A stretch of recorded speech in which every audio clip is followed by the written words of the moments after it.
Today, we will uncover the truth behind what really happened to Spike's voice. I heard some weird noises, like an angry child or something.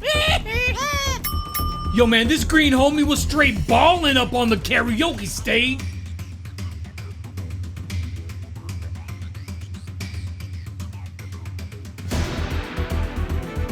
Reach him? Oh no, you don't contact him. He contacts you.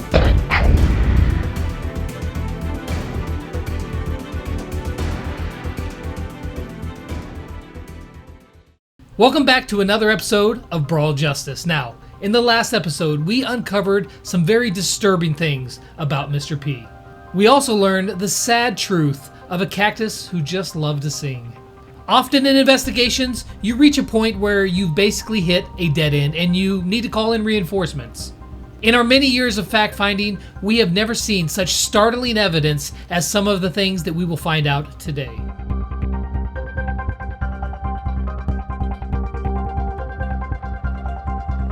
He's been around a lot longer than you think.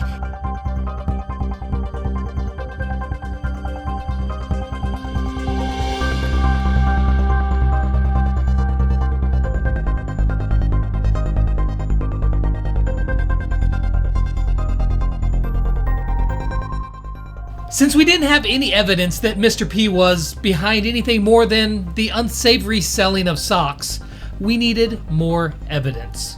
Now, when it comes to digging up dirt, there is none better than the incomparable Detective Rayburn. We called on his grit, his knowledge, and most importantly, his mustache to help us navigate the frigid waters around what was really happening in the Falkland Islands. Yes, it's me once again, Detective Rayburn reporting in. You may not recognize by my appearance, but one of the perks of being a detective is you always gotta keep your disguise changing. So in this case that I've been assigned to, I was tasked with the recordings of the comings and the goings of this imposter penguin. What I found was one of the strangest things I've ever seen in all my years as being a detective, and to be quite frank with you, it's making me question my career choices. I don't get paid enough for cases such as this. This one in particular is far above my pay grade, I can promise you that much. But the way I carried out this case was nothing out of the ordinary. I followed the suspect closely, watching his comings and goings.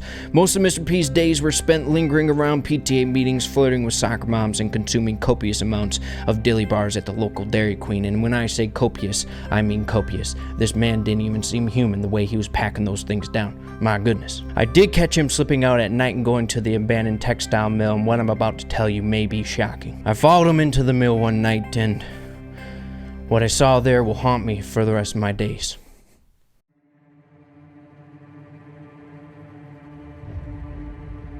What is that? I'm hearing something. I think I'm losing my mind. You guys hear that? You hear that? Right.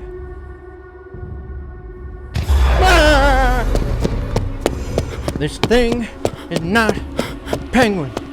I can promise you that. In this video, you can somewhat make out another figure. Who or what is this? Could someone be working with Mr. P? What exactly was going on in that abandoned mill? Rayburn dropped the case as we see in his report. He did, however, find a very strange residue on a door handle. So what about this substance? What is it? I mean, to me, it looked like slime. And even after 23 very satisfying videos from YouTube, I was left with more questions. So we called on our resident geek to help us out. Hello? Yeah. Oh, okay. Yeah. Yes. Upon receiving the evidence, I could immediately detect that the origin of this odor was botanical. Now, I did use a technique we call electron spin resonance spectroscopy, or ESR for the layman. the layman. I was able to confirm my suspicion that it was indeed a fluid from the Poblacilia echinata. Okay, so what does that mean? Okay, I see we're dealing with a neophyte here. More commonly known as the Pernambuco. Stewie, it's like you're speaking in a different language, man. Well, Lex, it is a different language. It's Latin. You see, the name from this derives from the genus K. Stewie! How could I explain this that you would understand? Okay. Sap, big tree, grows from the ground, and it makes pretty flowers from Brazil. Yeah. Okay, so we have a tree known as Pernambuco that comes from Brazil, and the sap from that tree was found on a door handle in an abandoned mill in the Falkland Islands. Now this seems way too strange to be just merely a coincidence, but how does sap from a tree in Brazil connect to a penguin with an affinity for soccer moms? Which got me thinking, what do 40-year-old moms love? Brunch, romantic comedies, and Facebook. Nowadays, everybody's on social media. Yeah, even penguins. So I took a deeper dive into Mr. P's social media. But even after 20 minutes on MySpace, the only thing I was able to find was Britney Spears and an ex-girlfriend who has a boyfriend now that, just by the way, looks way less cool than me. Just saying. So I mean, what are you gonna do? With my ineptitude for deciphering what was happening on social media, I called on the one true social media star that I know, Ems. Hey, Em, so help me out. I couldn't find anything about this dude over on MySpace. MySpace, Lex? Oh my god. This isn't like 1998. No one uses that anymore. How am I supposed to know? I mean, at least tell me, what did you find on him?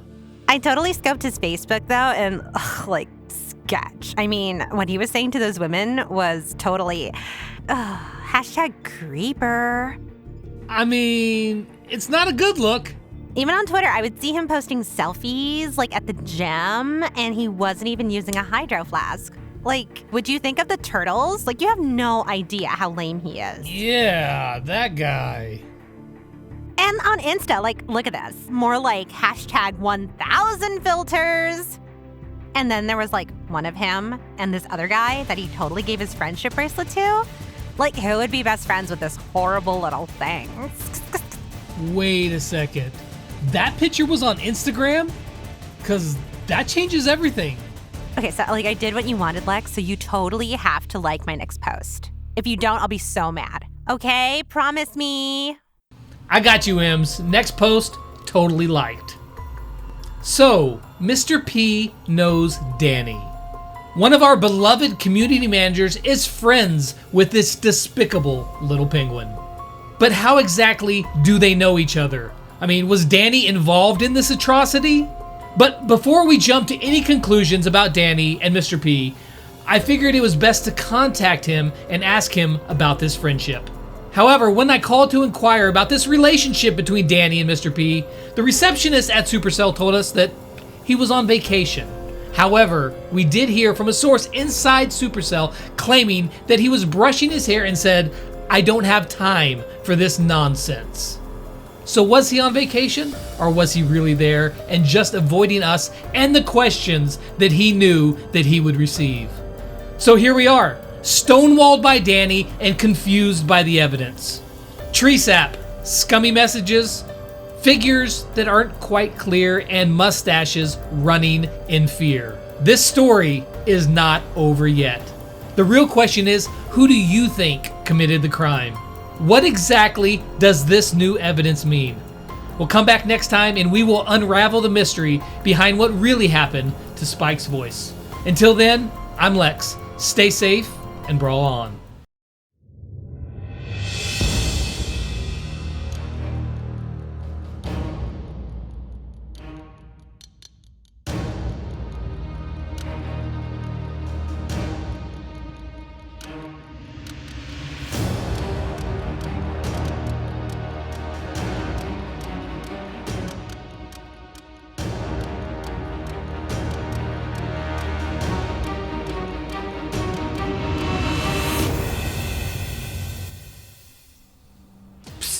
Yo, check it out, man.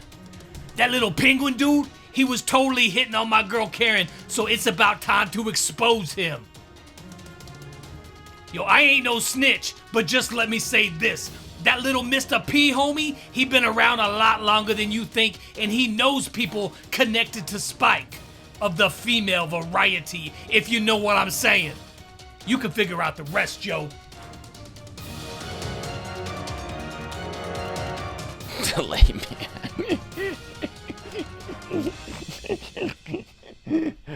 Okay, yeah. I hopefully we're done here.